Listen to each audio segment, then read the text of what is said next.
we found out that after a long computation, well, it wasn't that long. It was just a single blackboard. We found that the interesting objects we want to consider are operators that do the following. Remember, we defined these rescale operators so that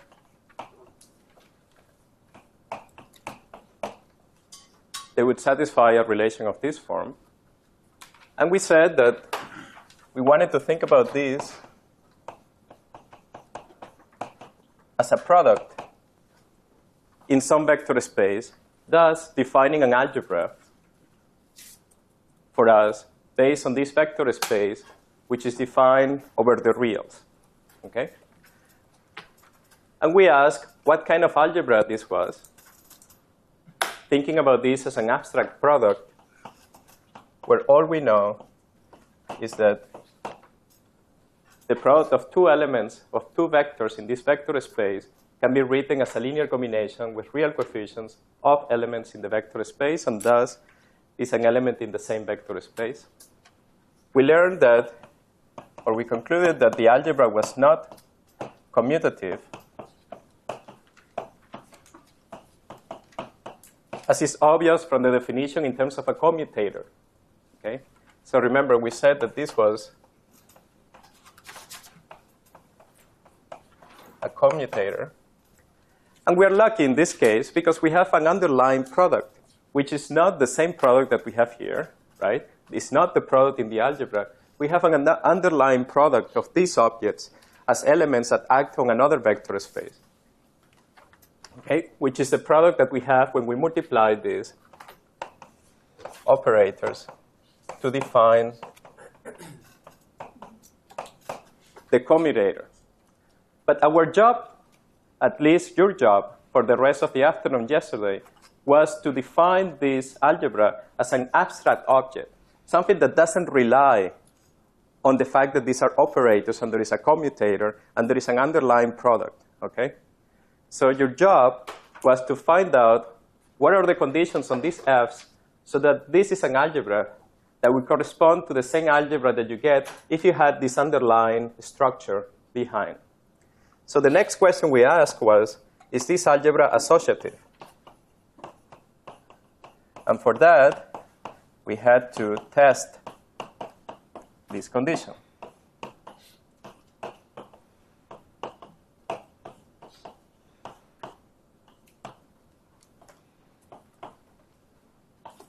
And compute this.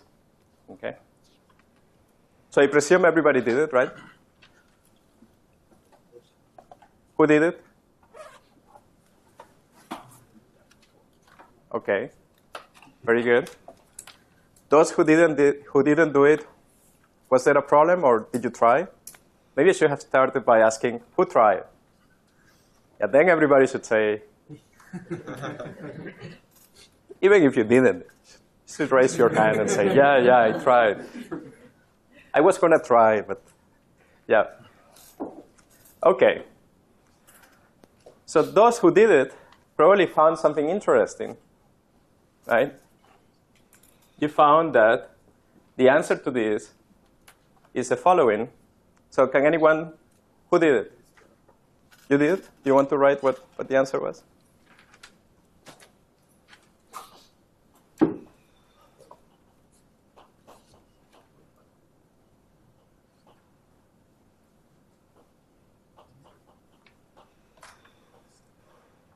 Excellent. That's the answer. So the answer is that it's not commutative, it's not associative, but instead we get this funny term there. Okay? So that's the answer. Now you would say, well, this looks a little bit funny. How can we remember this? Well, one way to remember it is the following. If you think about this as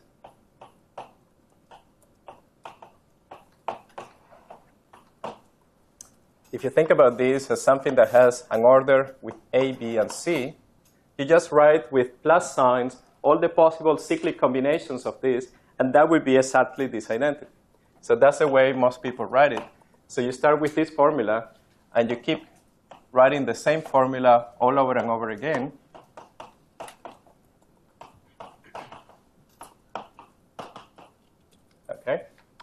And you simply move the labels cyclically in the t's. So this was A, B, and C. Now this would be A, B, and C here, and A, B, and C. And you can check that this is the same identity if you use the antisymmetry of the product. OK, very good. So the next step was to go back and write the same identity in terms of the f's. OK? Remember, this is a product, so we can just do it in terms of the f's.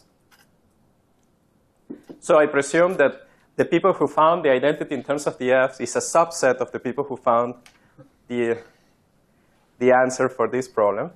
So I'm not going to ask who did it, but I'm just going to say that I encourage you to do it. And the identity that you get for the f's, as I said last time, is an identity that relates two sets, products of two f's. So let's do it for this one, say. We have BC sum E, because this becomes some generator TE. OK? So that's the answer of this product using this formula. And now we have to multiply that with TA. And what do we get? Well, we can pull out these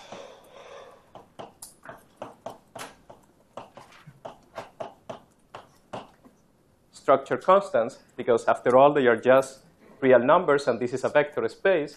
So we can just factor them out and compute this product.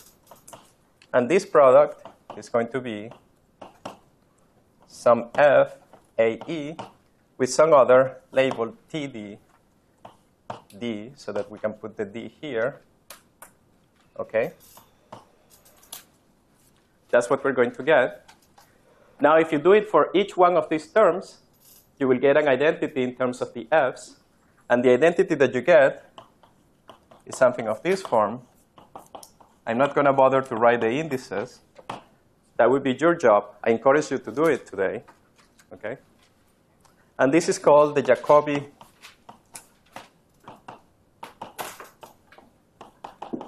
identity. Why do they call it the Jacobi identity? Why do people call it an identity? Why do you think? It's true for any structure constants. So. Yeah, it's true. Then it's such a silly thing to write, right? It's an identity, so who cares? It's always satisfied. The identity is independent of the specific framework reference you choose. Yeah, sure. But the point is that it's an identity if these f's come from a commutator. Okay? But suppose you don't want to talk about operators, commutators. You're a mathematician, and you want to think about something very abstract, right? You don't want to talk about operators that satisfy some other product. You just want to start from here. Okay? Then, in order to define a Lie algebra,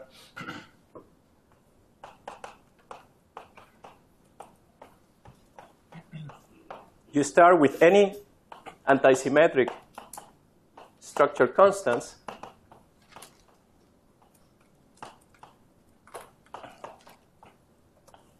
Okay? Antisymmetric structure constants. And you make them satisfy what I now would like to call the Jacobi condition.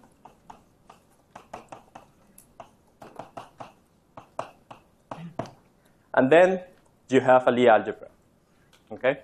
Of course, if you start already with this, then this is an identity. And of course, the f's that you get from this commutator form a Lie algebra. Okay? But you can start from a very abstract point of view and simply think about this as a product, these things as coming from somewhere else. You just want to test if these things will generate a Lie algebra, and the condition they have to satisfy is the Jacobi condition that you get by plugging this formula in these three terms and checking and writing down all the indices in this formula. OK. Excuse me? Yes? So previously, when I was doing some Lie groups and Lie algebra, some people reference to this top line with t's as exactly this. Is this true, or is this something you can think of as well? Well, some people say that when you write it in terms of commutators and with the t's, it's definitely an identity, right? As you probably checked when you did this, right? all you were using was that this was a product of something that has the structure of a commutator. There is definitely an identity, right?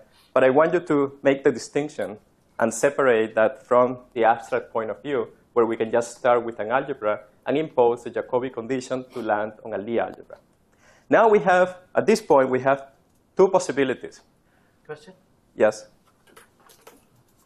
Question. Do we use that GAGB is equal minus GBJ or just? Yeah, sorry, I said, yeah. I should have written it down.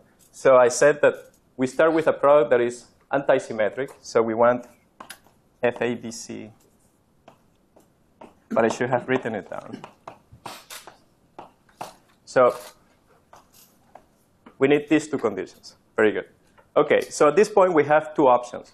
One is to put our hats of mathematicians and start from here and develop the whole theory of Lie algebras, classify all of them. After all, they have relevance in physics. So it's a natural question to ask, what are all of them? Can we classify them? And so on. So that would be one path that we could follow. The other path is to keep going using physics and try to find interesting examples and learn how these examples are actually working and what they do for us. Okay? So I chose the second path. And the interesting example is the most basic one, right? Which you can probably guess. So we're going to study a group today, which is a group that you started to study with Anna yesterday. Okay?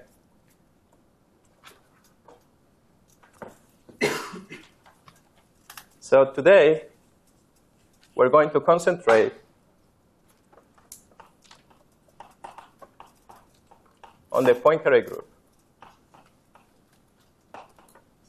Okay? As a basic group that will lead us to a lot of the physics we know.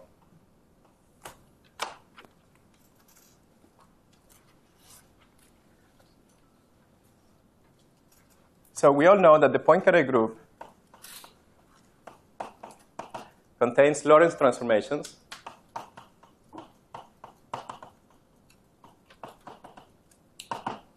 and translations. Okay? So if we have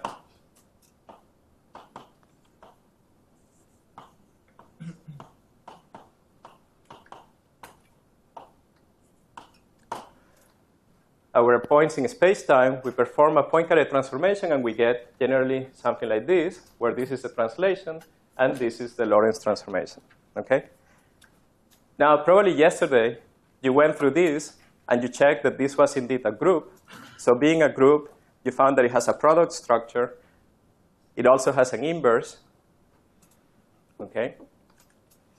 But today, we want to study more than that. We want to go into the structure of the Poincaré group and the Poincaré algebra. So the goal is to understand what the Poincaré algebra is.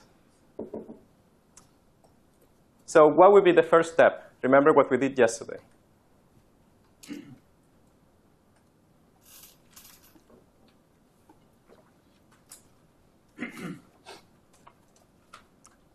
Well, yesterday we decided to start by representing these objects,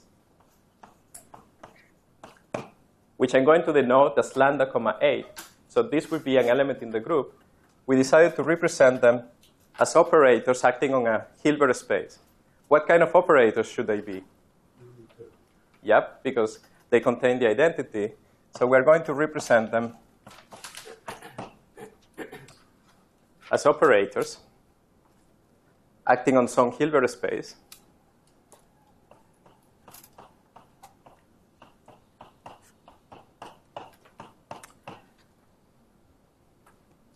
Now, if we want to understand the structure of this group is another Lie group, right?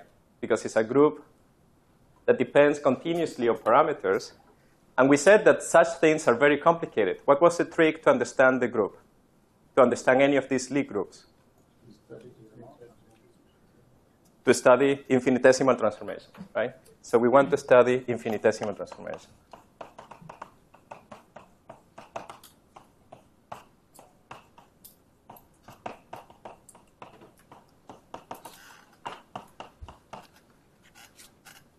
Very good. So an infinitesimal translation is very trivial. We just choose a vector that is very, very small, and that's it. So we can call the infinitesimal translation, sometimes we will denote it by epsilon mu, to remember that this is infinitesimal.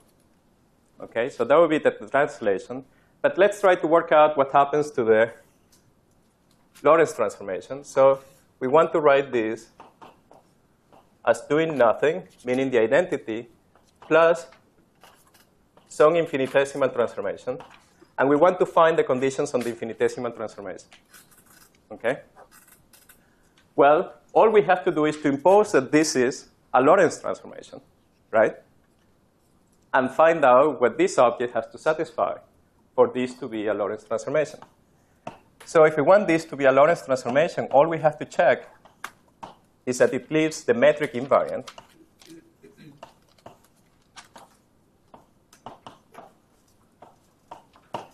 Which translates into this condition, which you probably did yesterday. Okay?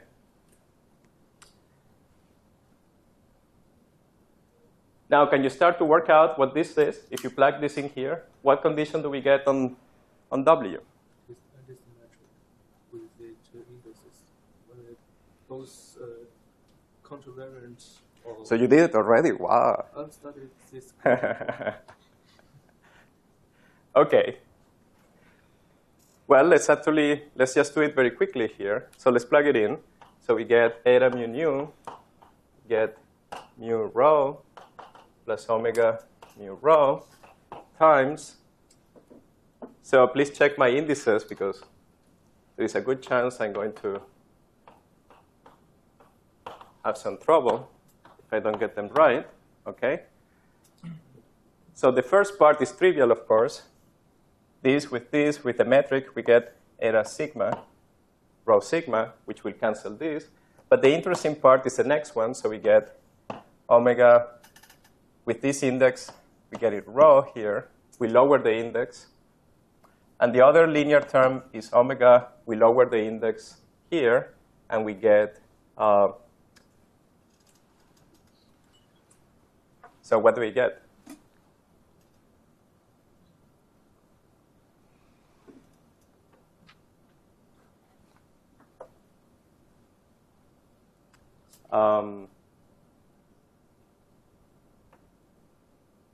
Oh, OK. So I told you to check my indices. So what am I doing wrong? Why am I in trouble? Yeah, probably it's hard for you to see from here. But what I'm doing now is this term with this term with this term. Sigma rho with the indices. Yeah, I forgot to contract with this one. OK? So sigma, I'm contracting with this one, so sigma goes up. No, sigma goes down. Sorry. Nu is contracted with this nu, and then sigma goes here. Very good. Now in the next term, what do I get?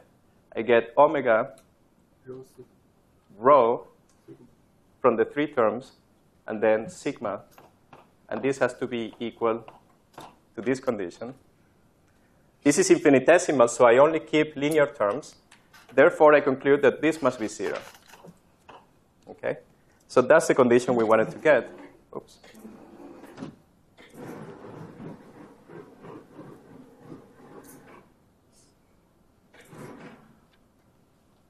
So we find that infinitesimal transformations are controlled by an object with two indices, which is antisymmetric. So how many independent parameters do we have?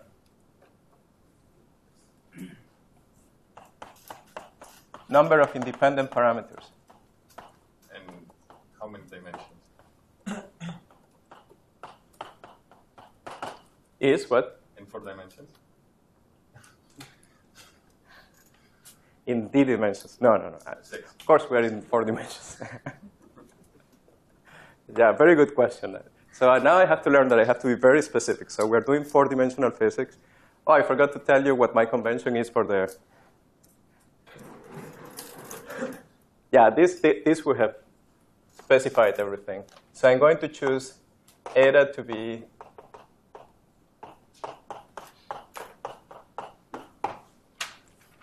this metric. Okay. So the number is 4 times 3 over 2, which is the number of independent components in a 4 by 4 antisymmetric matrix, which is 6. And this is called the dimension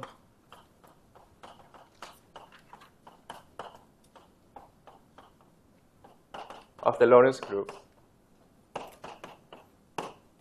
Or the dimension of the algebra is 6. Okay? Now, if we add translations, translations contribute 4 parameters. And this means that the dimension of Poincaré is 10. Okay? Very good.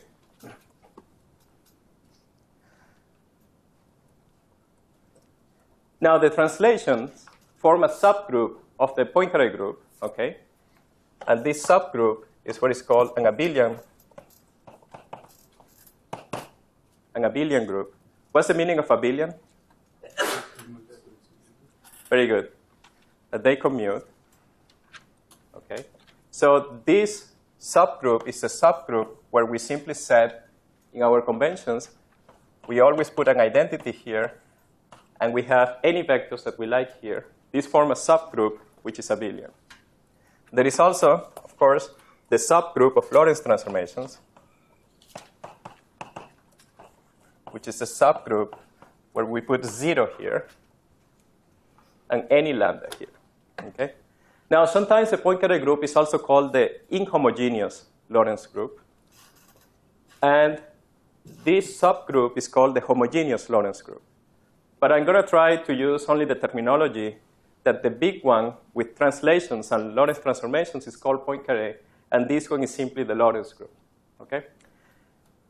Now, what do we want to do? We want to go and look at these infinitesimal transformations as operators in our Hilbert space.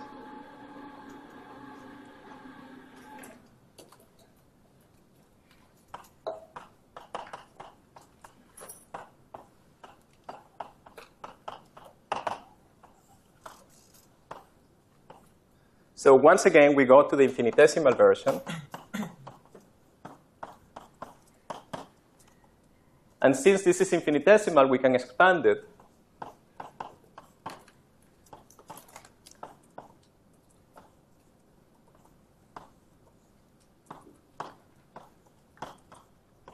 Just as we did yesterday.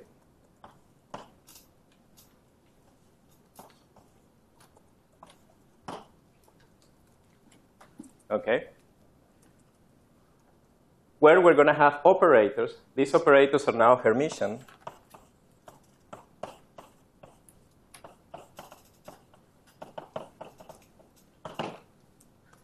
And you may ask, well, why do I have a minus sign here?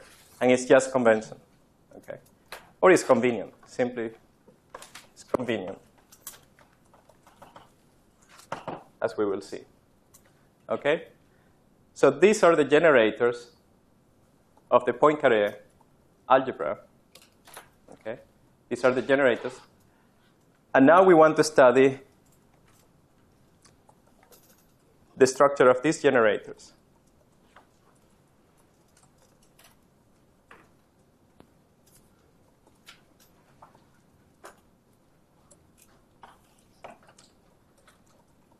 Well, but before we do that, we want to give physical meaning to these generators.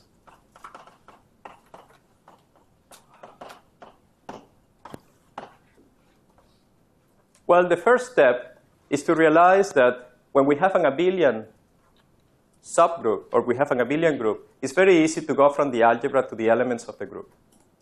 Well, how do we do that? We just know the following. Imagine that you have some element in the group. Okay, so here I'm taking the subgroup of translations. So we have an element in the group. And what if we multiply by another element of the group? What do we get? Well, these are just translations, so we get something that looks like this. Okay? In particular, if we choose B to be A, we just get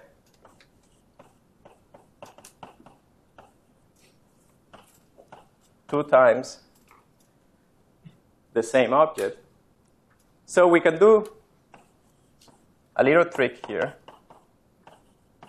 which is to write any finite transformation, any finite element in the group, we can write it as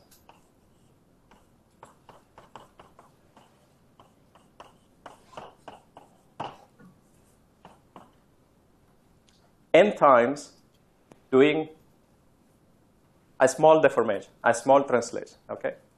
We just split our big translation into n smaller translations, and we do each of the smaller ones n times. So do you all agree that this is the same? It's just true because it's a billion, so this is completely fine, right? So now we can, the next step in the trick is to take the limit when n goes to infinity, okay? And if you do that, know that this parameter now becomes infinitesimal. So we can use our description in terms of the infinitesimal generators and say that this is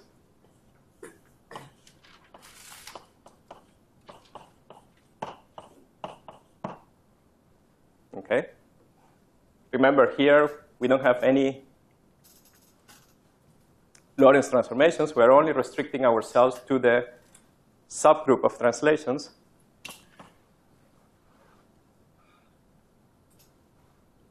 Do you know what the answer of this is?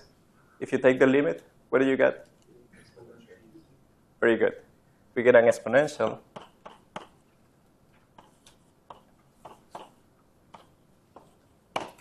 Okay? So that's the way this object acts on our Hilbert space, okay? Or translations act on the Hilbert space is through this operator. Now, in order to give physical meaning, all we have to do is to say, well, let's see what happens for a vector of the form T0, 0, 0. Let's consider this one. What do we get in that case? Well, we get an operator of the form minus I T P0. And therefore, P0, the P0 component has to be identified with what?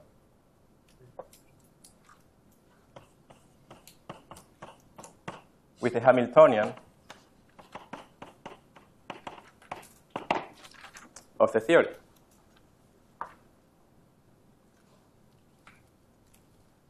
Okay. Very good. Now, if P0 is a Hamiltonian, what is the 3 vector made out of P1, P2, and P3? Well, these end up being identified with the momentum operators.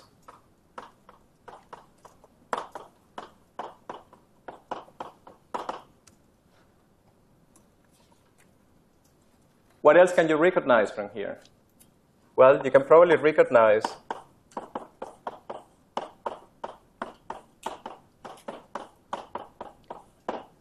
these components of this tensor, okay, the component 2, 3, 3, 1, and 1, 2. These will be identified with the angular momentum.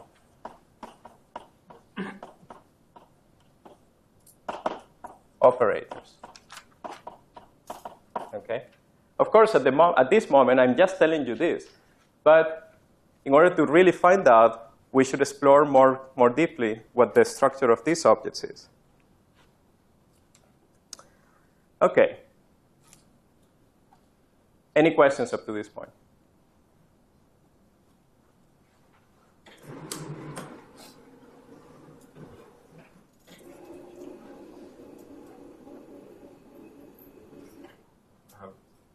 Maybe I have a small question. Yes. When you identified P0 with Hamiltonian, did you make some implicit assumption about, say, h bar equals 1? Or About? But I mean, unit-wise, that would be Hamiltonian has been. Yes, sure. I'm assuming that h bar is equal to 1. Very good.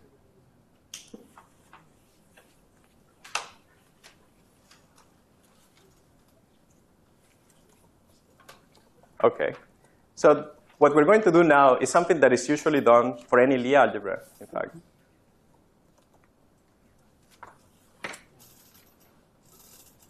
But we're going to do it here in this example, is to find out, we want to find out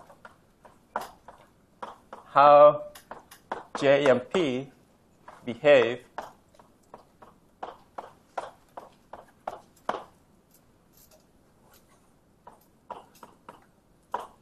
under a Lorentz transformation.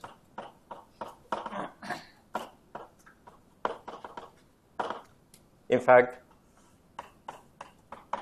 under a Poincaré transformation. Okay? So how do we do that? Well, imagine that we are computing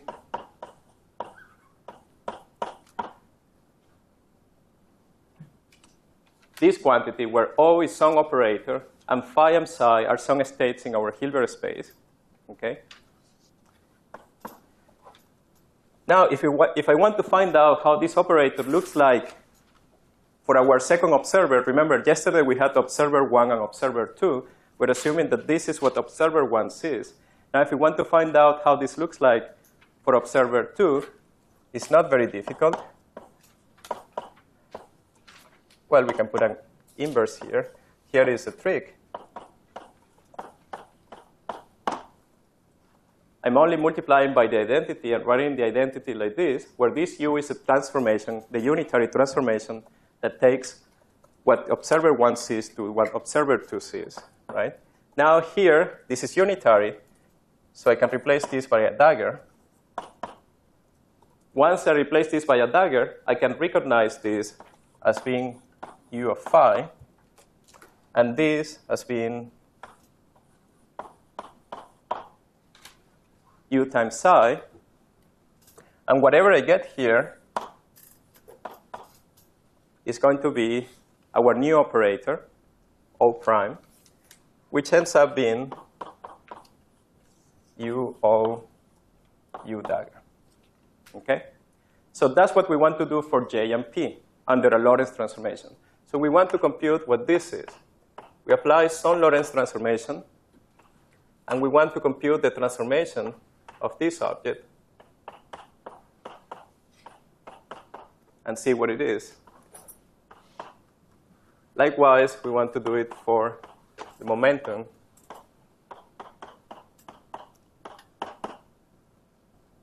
And find out what this is.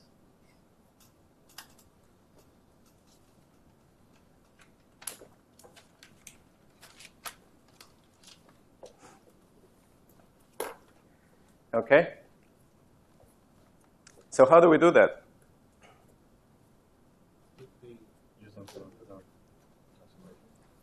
Yeah, using that these guys actually occur in an infinitesimal transformation. So the trick would be to start out not with each one of them, but with the infinitesimal transformation that contains them.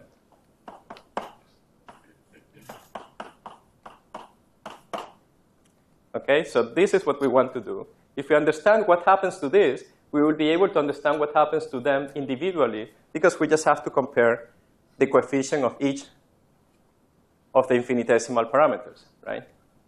Well, let me replace this by an inverse.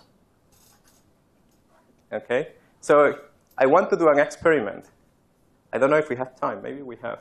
But part of the reason this room was designed in that way, in this funny way that you see, that two levels are at the same point, is actually so that you guys can turn around and work together.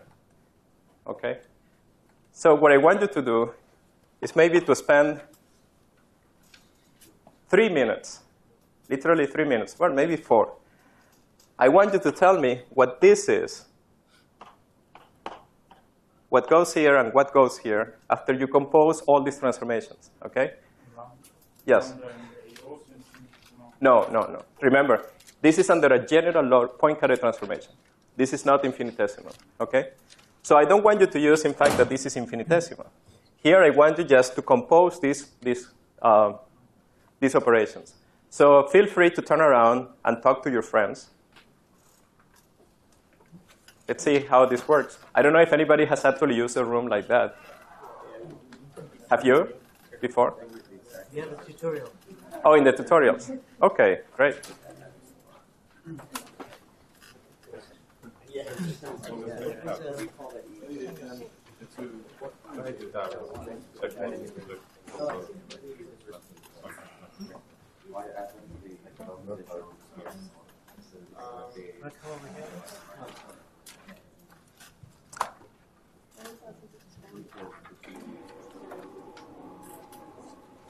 Yeah.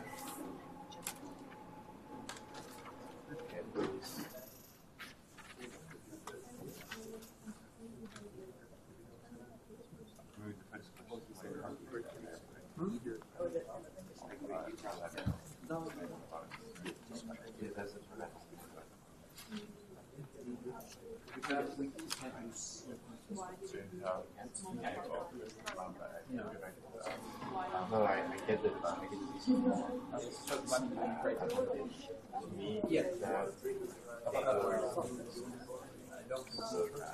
Yeah, I mean, I would say this brings me there. I know, but it contracts first, and then you, if you can, yeah, so you want to see what happens first, and then you will pivot to, so you always want to try to simplify it. In the first round, you and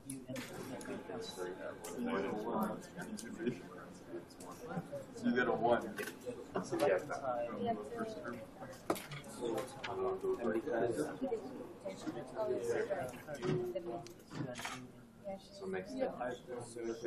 And then once you've done that, then you just write it down. And then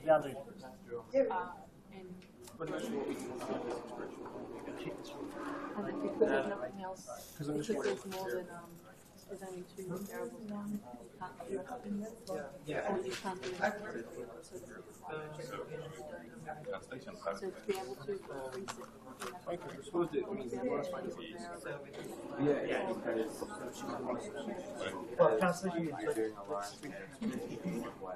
if you make a rotation, then translate, make a rotation. That translation is green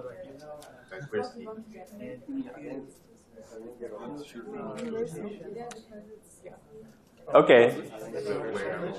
Very good. So does anybody have the answer? Not yet?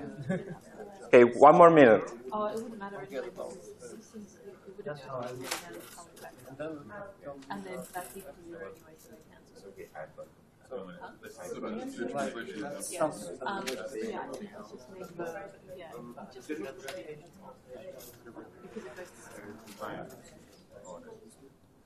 well, if you're saying if you ignore the omega, if you ignore the omega, oh, if you ignore translation. Oh, I mean, take it as all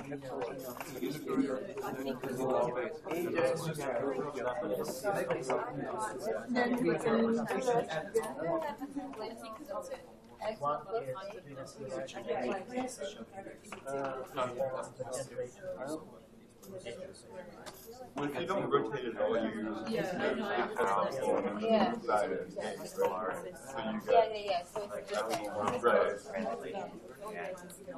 Well, the rotations are oh, wait, no.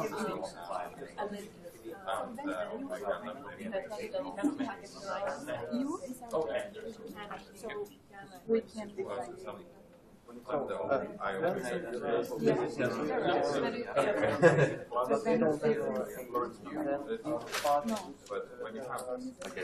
Okay, anyone? You have it? Do you want to write it on the blackboard there? Yeah, you can write it there. Yeah, that's the purpose of that blackboard. You might wonder why we have blackboards all over.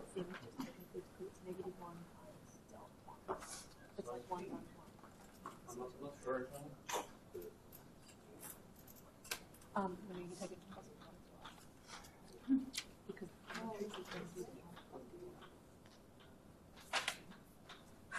yeah. That's almost correct.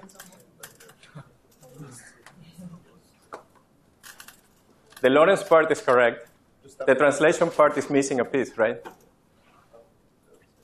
Does anybody know how to fix it?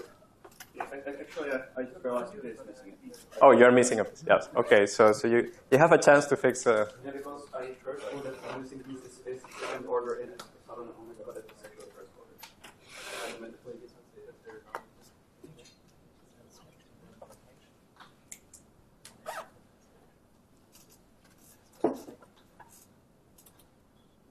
Yes. Very good.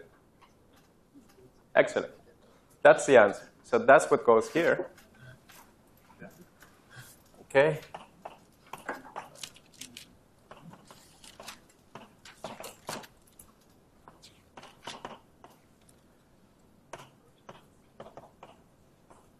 Okay.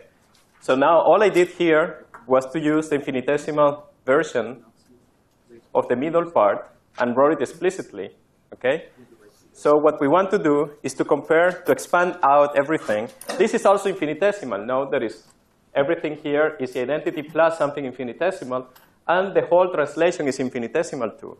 Okay? So we can certainly expand out everything and compare terms with respect to omega and epsilon and find what the transformations of J and P are. Okay? So that's an exercise for you. I'm just going to tell you what the answer is. So when we do this one, what we find is something of this form.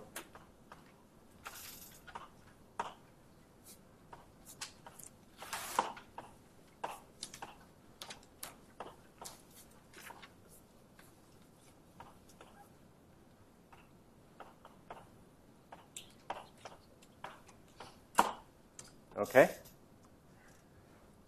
And when we do this one, what we find is simply this. Okay? Now note the following. If this was only a Lorentz transformation, meaning A was 0, we wouldn't have this piece here. And therefore, J would transform as a second-rank tensor. Okay? Which is good. Note here, I think careful with the position of the indices. What's the meaning of this lambda with these funny indices in this position?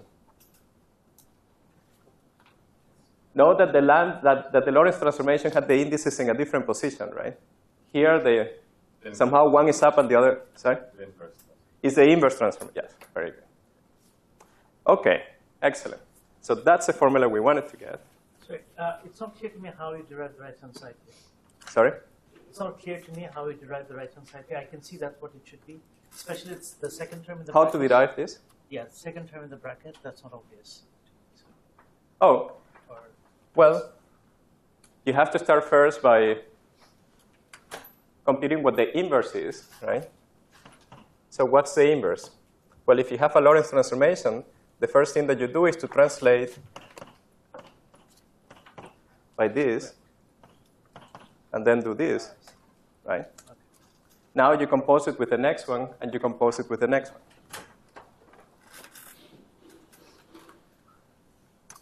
OK, very good. Those are the equations we wanted.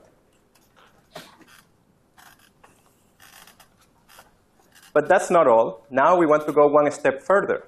We want to know the algebra. We want to know the Poincare algebra.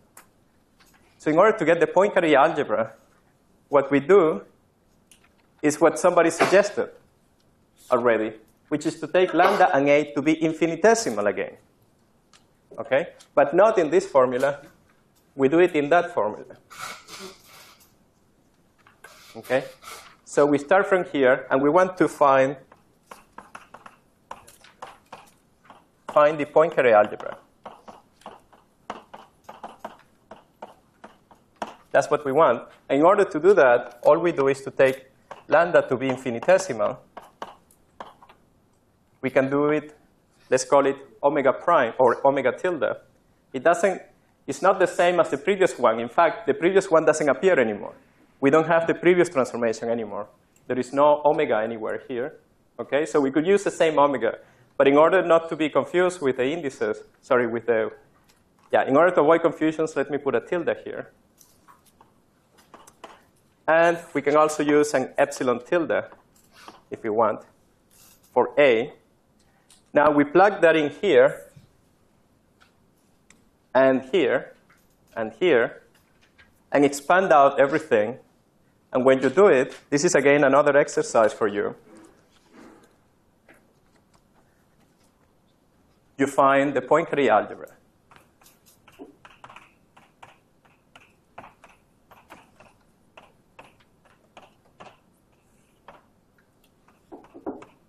So this is one exercise that is good. It's good to do it once in your life. So please try to do it, maybe now, or meaning today, or in the near future. But it's only something that you have to do once in your life. That's why I'm not doing it again, because it will be, more. So what you will find is that from that computation, if you compare the coefficients on both sides of the infinitesimal transformation, you will find that the j's, the commutator of the j's, with an I here, is nothing but this combination. Now you can tell why this is something that you want to do only once.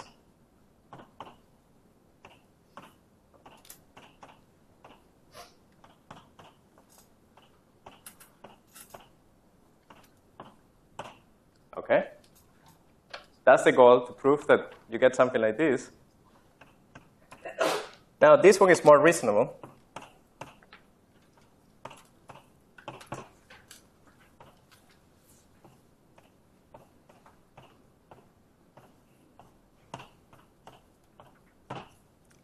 Okay? And of course, this is something we all know, which is that this part is 0. Okay?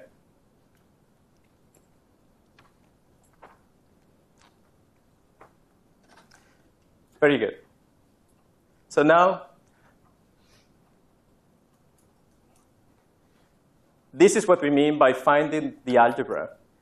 First, we find infinitesimal generators. Okay? We see how the infinitesimal generators transform under the group. Now we take the group action to be also infinitesimal. And by comparing both sides, we find out all the commutation relations between all the generators of the group. Okay? So we have to find out how everybody commutes with everybody else. So this is a whole set of generators, and this is all the information we need.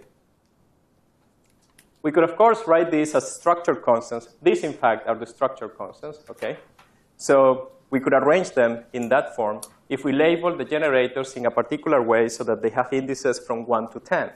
Okay? So in order to read out the structure constants, we will have to relabel them and simply call them generators from 1 to 10, and then write down what the structure constants will be from this algebra.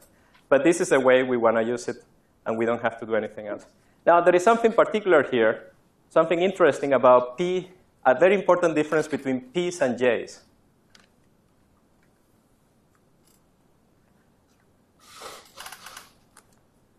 Apart from the fact that the P's commute, which, okay, is important, but what else?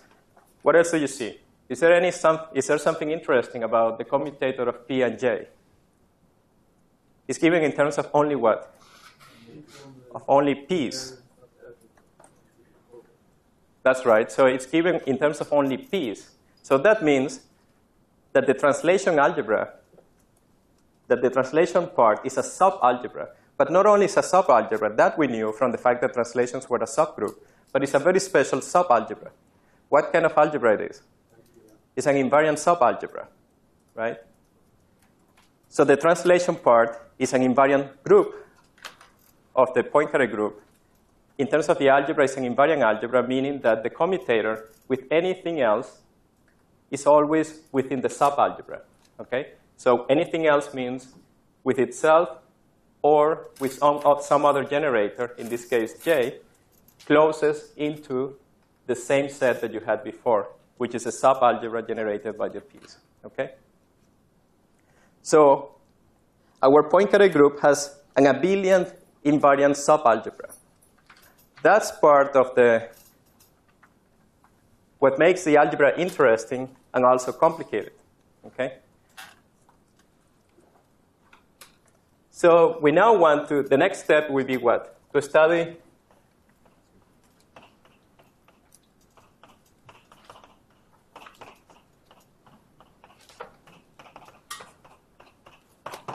representations of this algebra.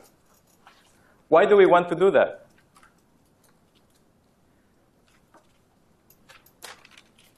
Well, first of all, I have to tell you what I mean by representations. I think I told you yesterday. Imagine that you have your Hilbert space, okay? The Hilbert space of nature, somehow. And you act with a Poincaré algebra on it, okay? So what we would expect is that this Hilbert space will decompose somehow naturally into blocks that transform into themselves under the Poincaré algebra, okay?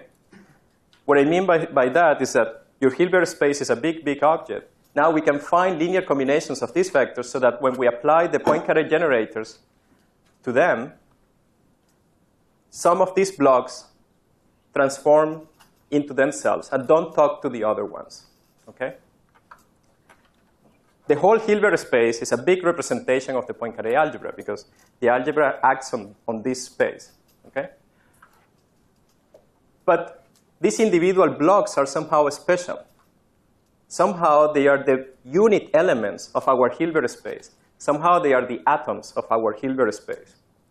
Now these atoms of our Hilbert space, they have a very important name. You know what they are called? Very good. That's a mathematical name, irreducible representations. But what's the physics name of those basic atoms? Particles. Particles. That's what we call particles. So we are in the search for particles.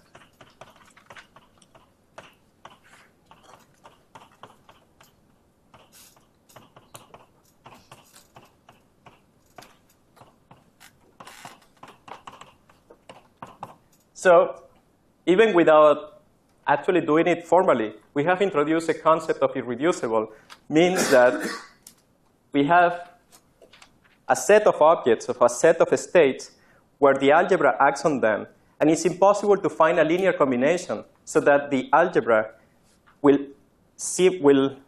map a subset of them into themselves without talking to the other ones. In other words, the algebra will not be able to be represented as linear operators which are block diagonal, okay? So that's the statement that the representation is irreducible, okay? We're going to do much more tomorrow in the context of actual, of general algebras. But this is what I wanted to say. So that's what we think about when we talk about particles, okay? Now, how do we start our search for irreducible representations? So how do we start our search for particles? Well, we have to find ways of labeling these particles. Well, we have these operators, okay? They are Hermitian, so their eigenvalues are real, right? So we can start searching for interesting eigenvalues, okay? Well, we know that P0 was special. It's the Hamiltonian of the theory, okay? So if we search for all possible operators that commute with P0, somehow we get ourselves a set of operators whose eigenvalues will be conserved, right, in time. Because precisely the Hamiltonian is a generator of translations in time. So whatever we do to classify particles should be something that we can do so that it's preserved in time. We don't want something that will change in time all the time, okay? So what are the operators that commute with P0? That's why the algebra was so important.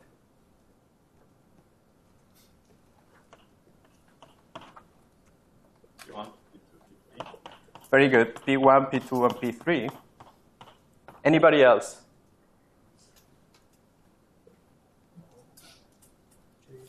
Are there any J's that commute with P0? The spatial ones? 1, 2. The spatial ones? Excellent, yes.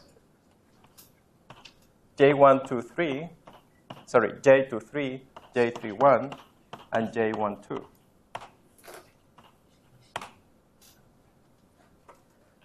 Those are the only ones that commute with P0. That's also P0. Excellent. Very, very good. Yeah. Very good. So that's what we're going to use.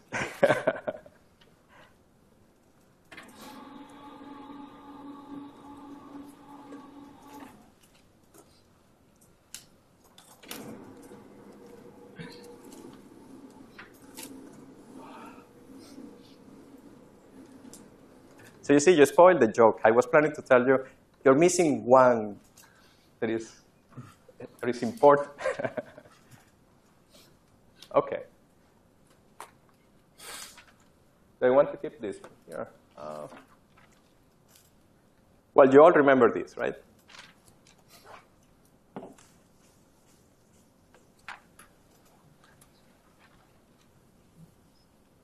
Very good.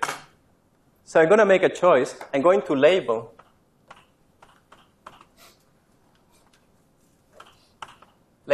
what I'm going to call one particle states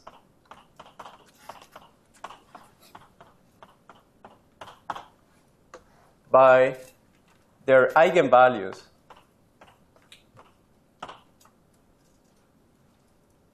under the momentum vector P. In other words, I'm going to label my states something like this, where P is their eigenvalue when I apply P to them,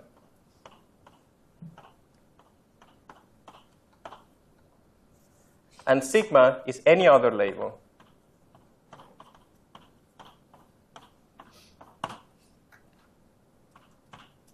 needed to describe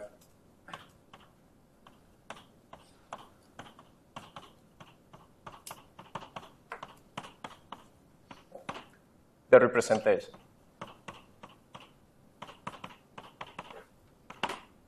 OK?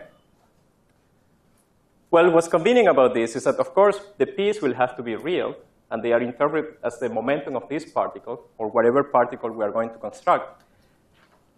So what's important about this is that somehow we're done with the translation part. OK? Now what we want to do is to understand what happens under a Lorentz transformation to these states. So let's understand what happens under Lorentz. Well, if we apply this transformation, here I'm assuming that the translation part is 0. So I'm just applying a Lorentz transformation on this state. What am I going to get?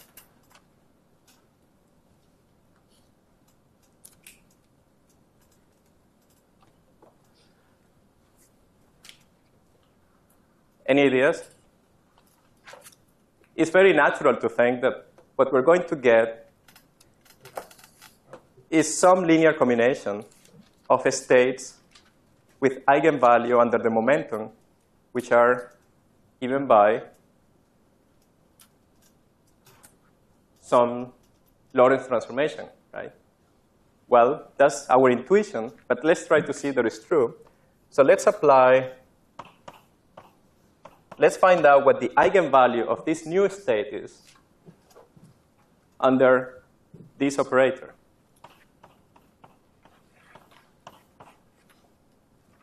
That's what I want to do.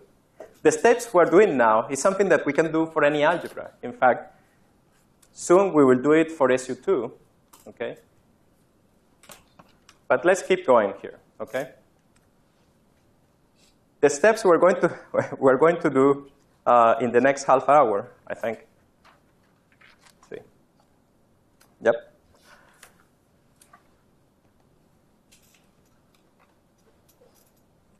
This is something, yeah, I have to warn you somehow. You should pay close attention to what we're going to do, OK? Because the steps look a little bit funny sometimes, OK? But if we work together, hopefully we're going to get to the end, which is a very nice conclusion. But we have to follow every step carefully. Otherwise, we're going to get in trouble. Okay? So we want to compute the eigenvalue of this thing with respect to p mu. What can we use? Is there anything on the blackboards that is useful for that? What we need is somewhere in the blackboard.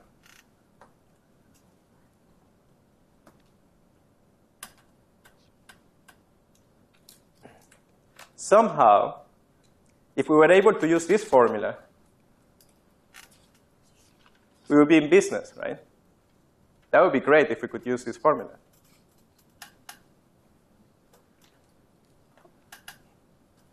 Well, let's write that formula in a slightly different way. So the formula we want to use is that one over there. But let's actually write that formula for the inverse, for an inverse Lorentz transformation. Not for that lambda, but for an inverse lambda. So we're going to write it for lambda inverse.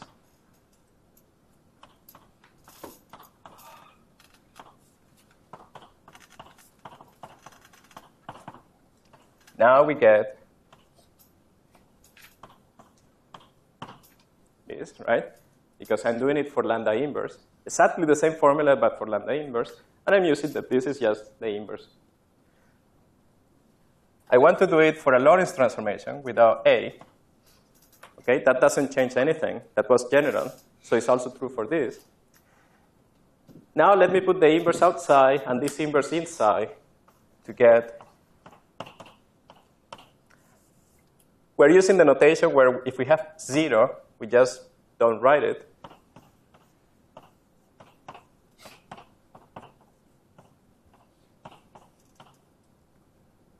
Okay?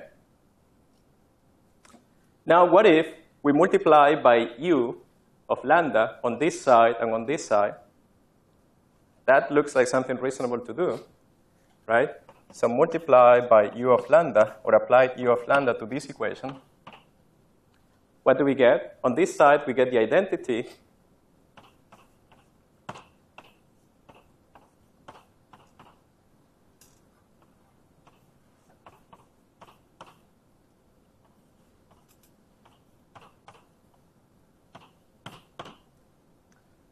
Is that clear? Let's see from this point of view.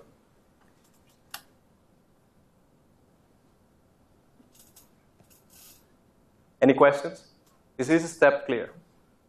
Very good. So we're just applying this formula we got here with lambda, with a Lorentz transformation, which is lambda inverse, the lambda that we're using here, the inverse of this transformation here. We're just putting the inverse out, and this inverse out, which cancels this one, and we're multiplying by u of lambda, and we get this nice formula. How can we use this formula here? Now it's exactly what we need, right? Looks spectacular. Because this is nothing but p mu u of lambda applied to p sigma, okay? But this is exactly what we have there. So we can replace it and say that this is u of lambda times lambda mu rho p rho acting on p sigma. But by construction, this is an eigenstate of the momentum operator. So we can replace p rho by the little p, okay, by their eigenvalues. So this is an operator, but acting on these states, we can replace them by these nice real numbers, little p's. So this is the same as u of lambda, lambda mu rho, little p rho, p sigma. And this is nothing but, this is a bunch of real numbers. And our operator commutes with them. We can pass the real numbers to the outside, and we get mu rho, p rho, u of lambda, p sigma. Okay? But this is the eigenvalue equation. Okay? Or the eigenvector equation for this state. So that means that this state, when you apply p mu to it, this is what you get. And therefore, the state is an state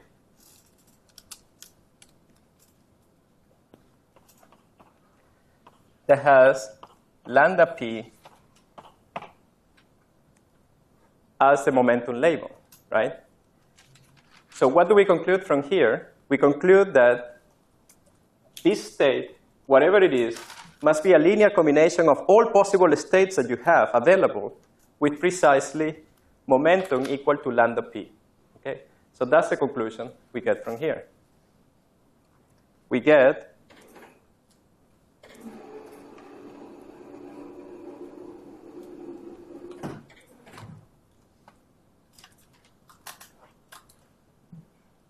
so the conclusion is that U of lambda p sigma must be a linear combination of all possible states that you have available in your Hilbert space with momentum lambda p with some coefficients that depend on lambda and p. Okay? Now, this is the structure of these C's is what we are after. If we find that these matrices, sigma, sigma prime, these are now big matrices on our Hilbert space, we want to find a way to construct them in such a way they become block diagonal. And each block will be called a particle. Okay? Any ideas on how to do that? Well, if you ask me, that sounds complicated.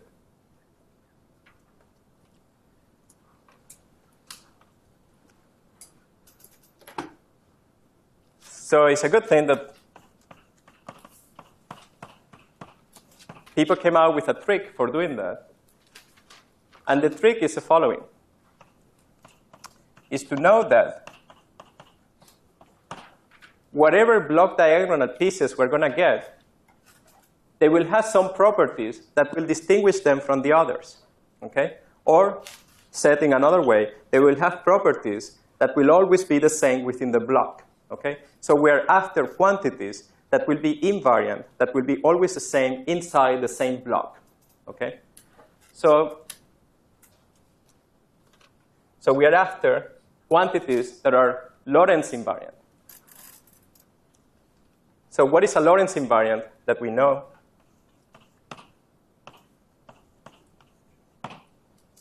P mu, okay?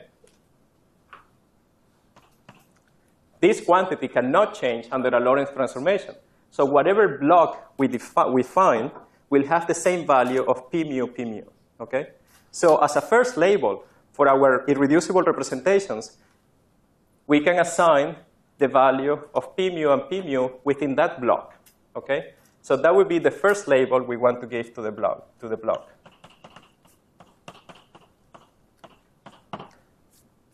Once again, the reason is that whatever this quantity is, we know that if two states have different p squares, so this is p squared, the two states cannot be in the same block, meaning they cannot be transformed one into the other by a Lorentz transformation. So those two states will have to be set, or we have to be distinguished as different particles, okay? But this label for these blocks, or these labels for the particles, is what we call the mass of the particle, okay? So when somebody asks you what is the mass,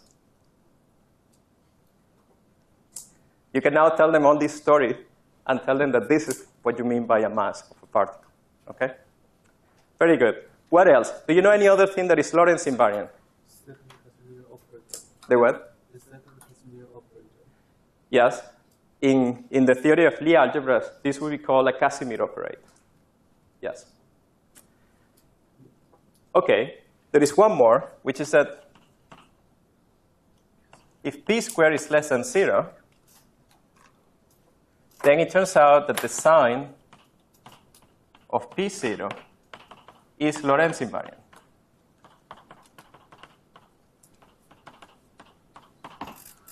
Therefore, we can also classify particles by the sign of P0. Okay? So these are the two things we have at hand, which are very easy to pinpoint.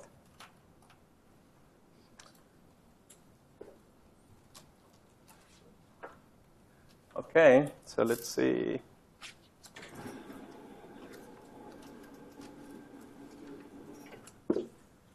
Now, what do we do with that? Well, we know that representations will have to have a particular value of the mass and a particular value of the sign. So let's consider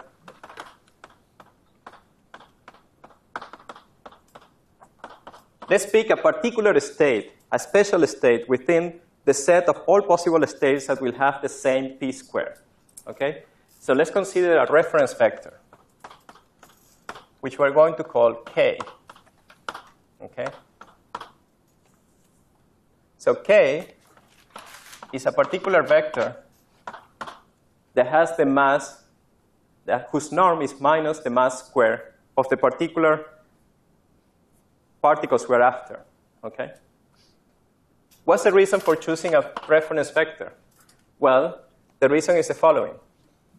We can construct any other vector in the same set of objects that have p squared equals to minus m squared by applying a Lorentz transformation to this reference vector.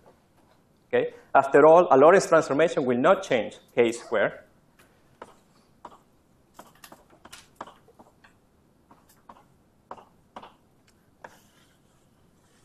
So we know that there exists a Lorentz transformation, which I'm going to call L, because now this is the way the Lorentz group is acting on a vector. Okay? So I'm just going to call it L to distinguish it from all the other Lorentz transformations that we had. But it's just the regular 4x4 matrix that is acting on a vector to give you another vector. Okay? So don't be confused by the notation. This is just another way of denoting a 4x4 matrix that leaves our metric invariant. Okay? So this is a Lorentz transformation. Excuse me, what's this thing before nu? This particular Lorentz transformation is something that takes k into p. Therefore, it depends on p. Yeah, OK. Yeah, very good, very good. All right.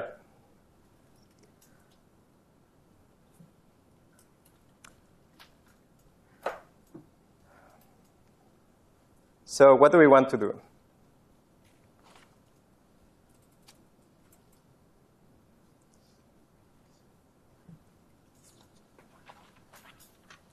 Let's see.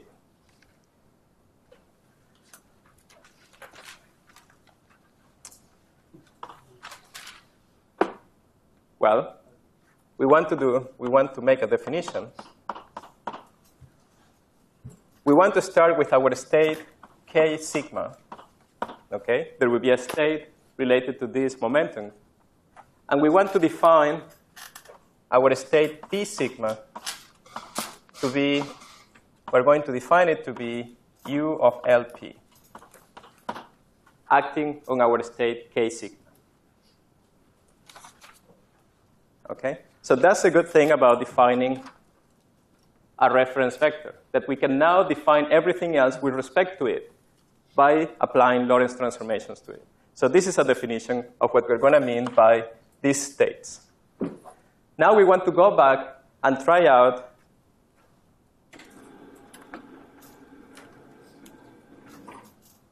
and repeat part of that computation and see what happens.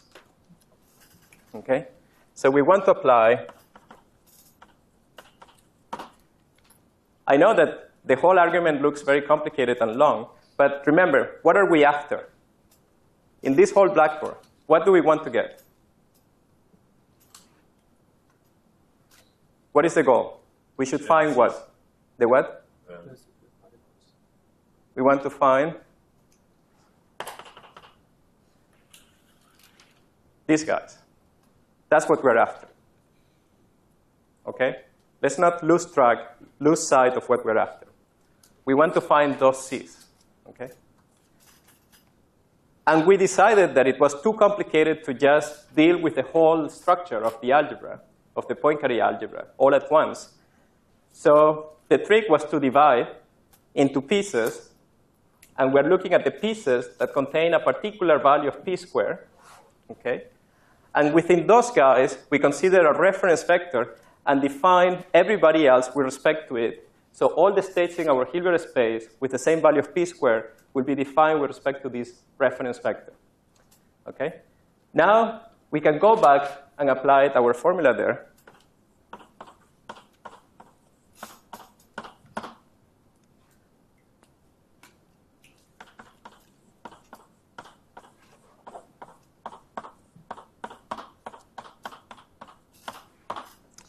Which is now given by this.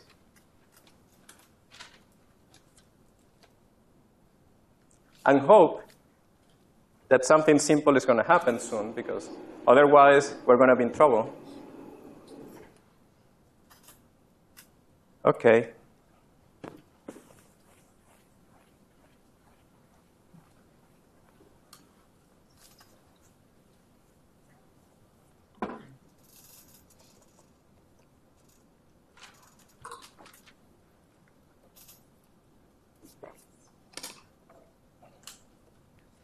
See how much we want to do today.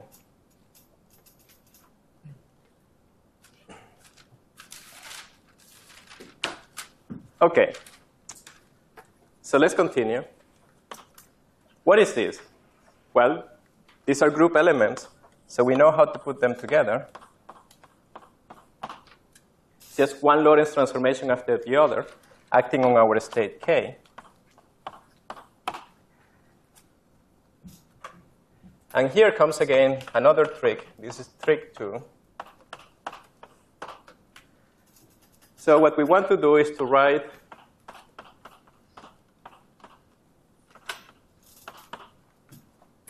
this formula as follows. So note that LP acting on K by definition is equal to P. Right? Now lambda LP acting on K is equal to lambda P. Right? Now what if I now act with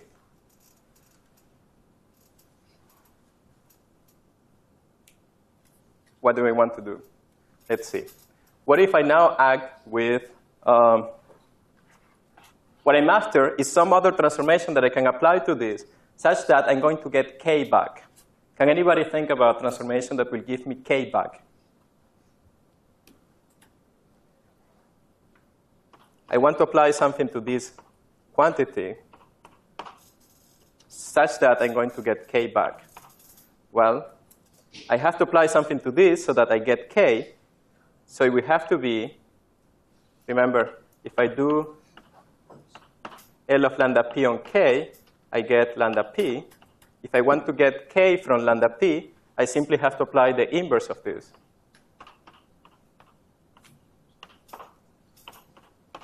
And then I get K back. Well, it looks like a nice trick. It might be useless, but it looks interesting. What do we do with this?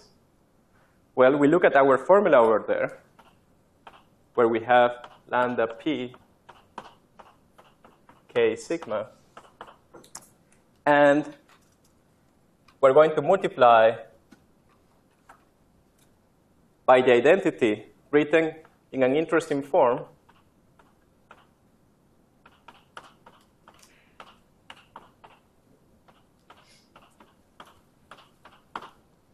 Okay? This is the identity times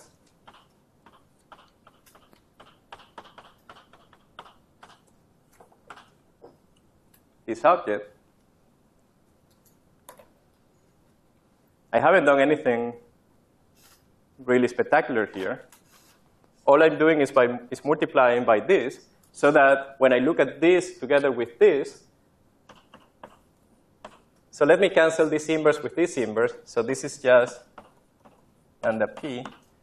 these guys, I'm going to put them together as lambda inverse, lambda p, lambda L of p, k sigma.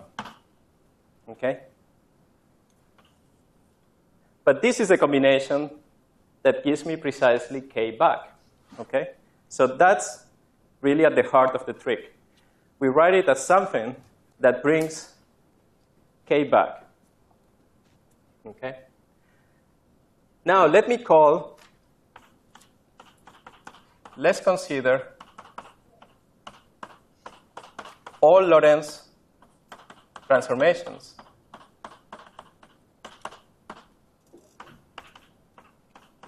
that keep k fixed or invariant. Somehow, these are the ones that we should be looking for. That's what these guys are. Okay? So this is clearly a subgroup of the Lorentz group. It has a name, yes? Would you define the L restricted to be some special Lorentz transformation that will leave the sigma indices in that? No, I didn't do that. I defined this to be true. This is the definition. Okay. Remember, this is a definition.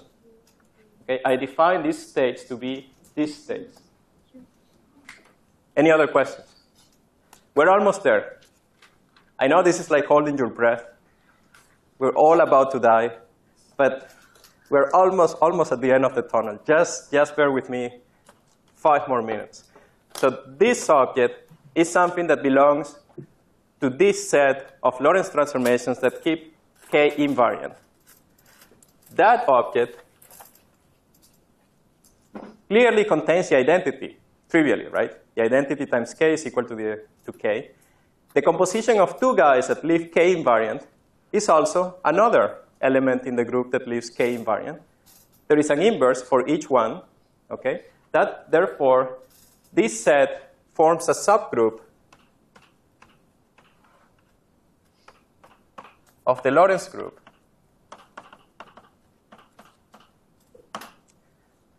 In fancy mathematical terms, it's called the stabilizer of k.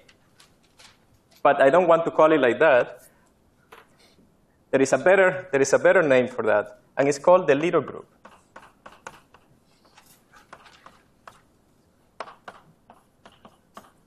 Of k.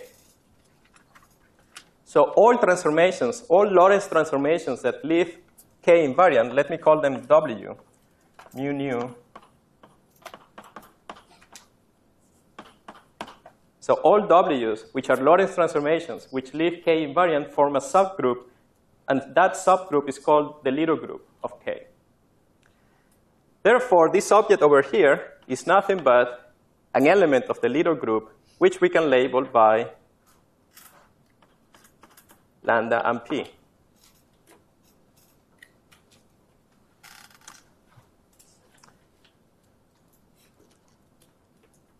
All right.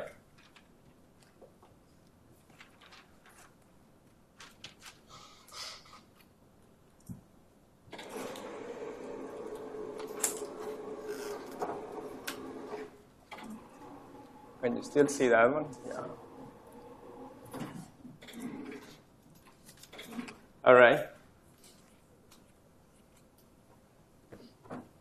Yeah.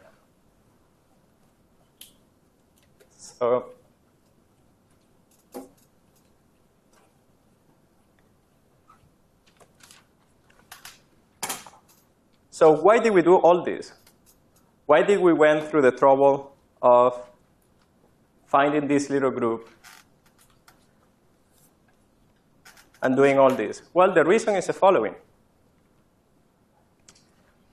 If we have our state k of sigma, and we apply to it u of w,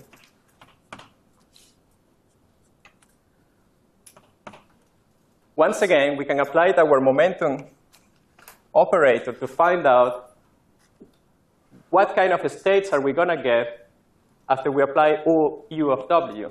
But what kind of states are we going to get? States with momentum what?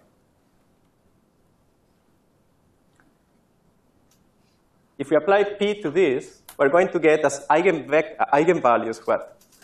K, because W is designed to leave K invariant. W will not change K. That means that this object has to be a linear combination of all possible states with the same K, different sigmas. Let me call the linear combinations sigma prime sigma that depend on W. Okay? So all this suffering was just to get rid of one thing in this formula. Not in this formula, but in this formula that we got over where? Where is the formula? It's just a formula like this that is over here. Yeah, look at this formula there. For U of lambda P, what difference do you see between that formula and that formula? That's the reason of all the suffering. What? No lambda here.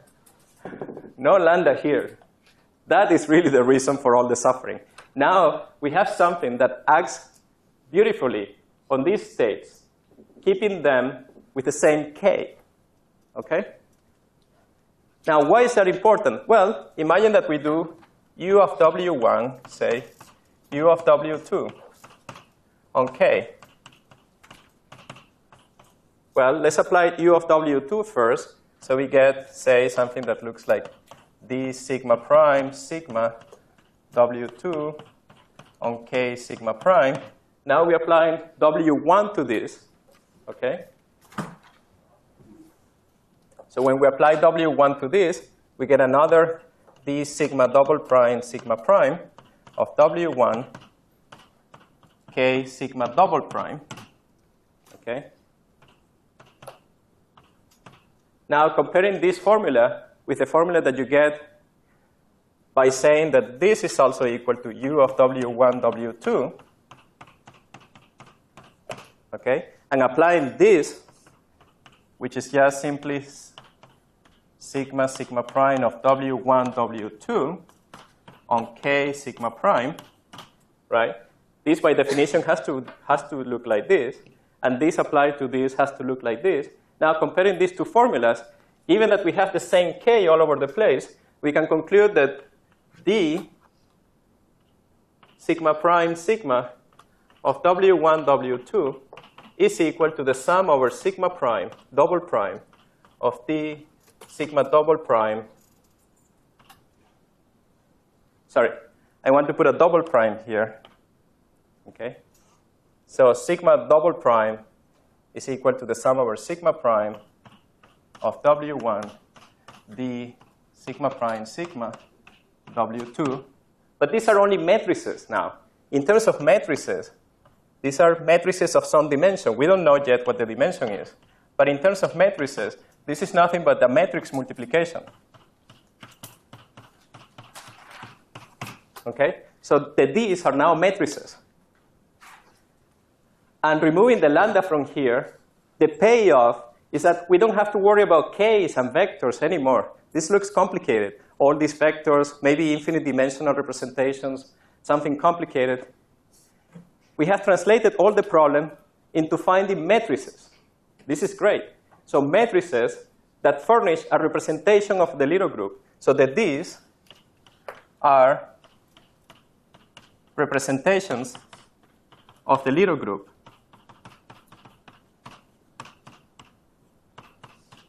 But matrix representations. Okay? And the job is to classify all these matrices, all the possible representations of the little group in terms of matrices acting on some vector space. And once we do that, we have the D's. And once we have the D's, we have the C's, because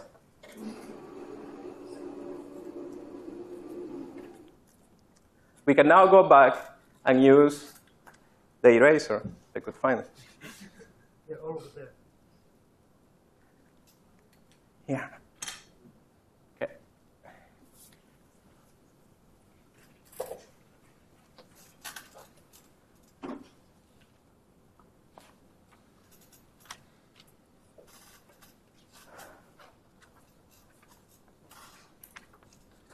And we go back to this formula and say, well,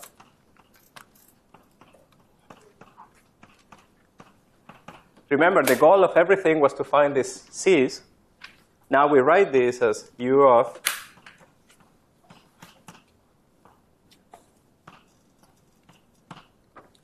remember our definition of this guy. Of course, we're taking W here to be the special W that we had before. Okay? This is true for any W's, but we can take W to be exactly the one we had before. And then if you follow the derivation, you will find that this state is equal to this one, where we apply this to K sigma. Okay? That was the purpose of the previous computation, so we probably have it somewhere. We precisely found this formula, right? Do you remember? U acting on P was equal to this U with this special L, and this U with this funny combination. But now we know what this funny combination is. We can just use our formula over there, and it's equal to the sum over sigma prime of D sigma prime sigma of W that depends on lambda and P acting on K sigma prime. Now these are matrices of numbers, right? So we can pass this guy through them and get the following.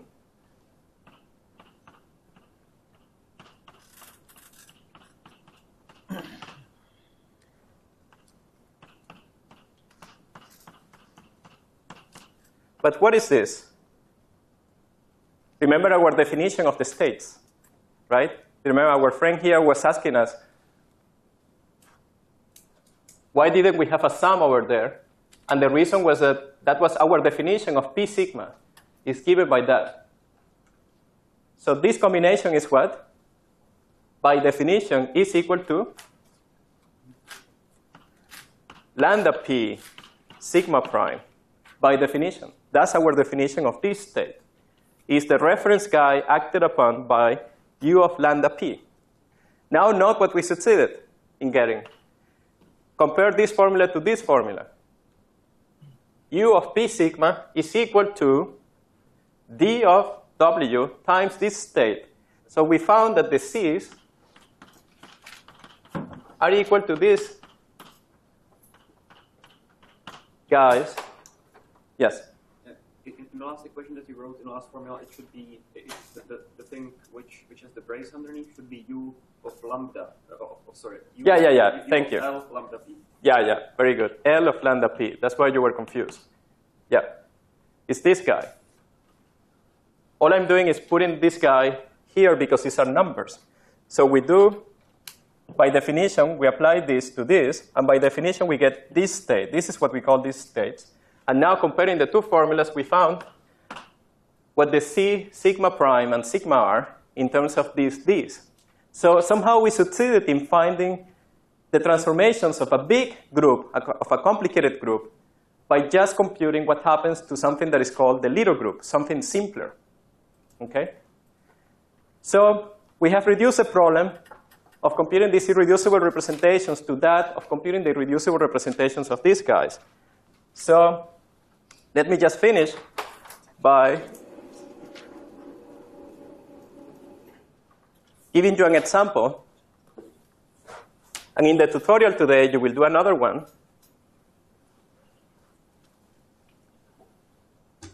So an example.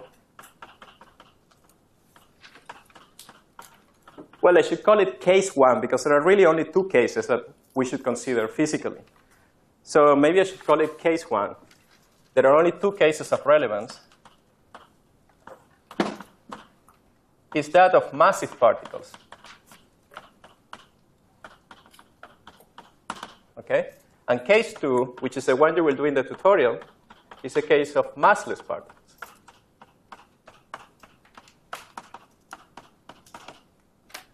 Okay? In the case of massive particles, we have p squared is equal to minus m squared, where m is positive. It's non-zero. That's what is important. Now, our reference vector, we have to choose a reference vector. Well, this is what we do every day. If we have a massive particle, but if we have a vector of this form, we can use a Lorentz transformation to choose a very simple vector. We can choose any, but what would be the best choice?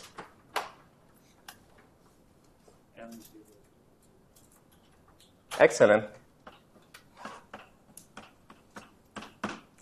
And what is the subgroup of the Lorentz group that leaves K invariant? Is? Oops. The subgroup of the Lorentz group. Remember, the little group is a subgroup of the Lorentz group that leaves K invariant. Rotations, three-dimensional rotations. So the little group is rotations SO3. So all we have to do is to classify, to find all irreducible representations of SO3, which we know as an algebra is the same as SU2, because Anna told you everything there is to know about the relation between SO3 and SU2. Okay? So we know that the representations have dimensions, which are of the form 2s plus 1. Okay? And for each s, we get a different representation. Of course, this has to be an integer. So s can take only values 0, a half, 1, 3/2, and so on. Okay? Now, this number, I call it s, while most of you know it as j. And the reason is that this is what we mean by the spin of the particle. Okay? So now we can classify massive particles by giving the value of m and the value of s, where s is called the spin of the particle. Of course, we know that only for integer spins, we get a representation of SO3, really. The half integers are representations of SU2, okay? Which is known as the spin group of this thing, or the universal cover of this, but we can discuss that later. What is important is that what we know as a spin, that we talk about spin of a particle, is nothing but the label of the representation of the little group. Now you can tell your friends, now I know what a spin is. I'll tell you. Is the label of the representation, of the reducible representation under the little group of a massive particle. Okay? The next case is a case of massless particles. Do they have a spin? Not really. Massless particles don't really have spin. So the reference vector in this case, we can choose it to be 1, 0, 0, 1. And the little group, this is what you're going to work out during the tutorial, is a group of rigid motions in 2 dimensions. It's funny that a group of rigid motions, meaning rotations in 2 dimensions and translations, appears as a subgroup of the Lorentz group. But it does, and that's what you're going to show. Okay? Now, it turns out that the representations of this group are interesting. It's slightly more complicated. It's a baby version of the Lorentz group, in fact, because it has translations. It's somehow the Lorentz group in Euclidean R2. But the representations are labeled by a single label, which is called sigma. This is called the helicity of the particle. So massless particles don't have a spin. Spin refers to this SO3. They have helicity, okay? Which turns out to be the eigenvalue under the third component of the angular momentum generator.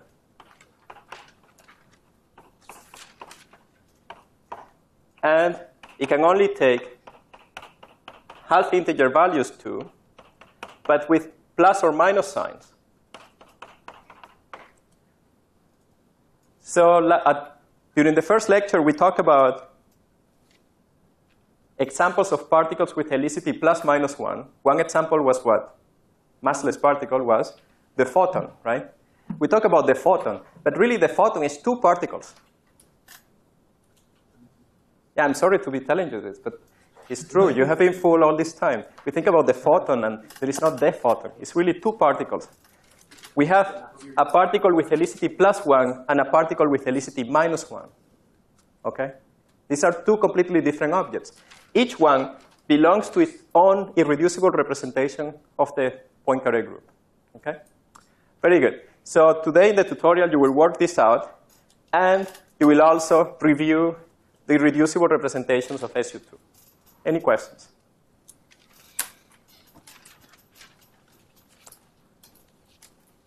I apologize again because the whole thing was a little bit of a suffering to get there. But I think it was worth it. And now we know exactly what we're talking about when we talk about particles. And this is all there is to know, really. Now we can add more labels, which will be internal symmetries. Okay? But that's what we're going to do tomorrow. And then we're done. Okay?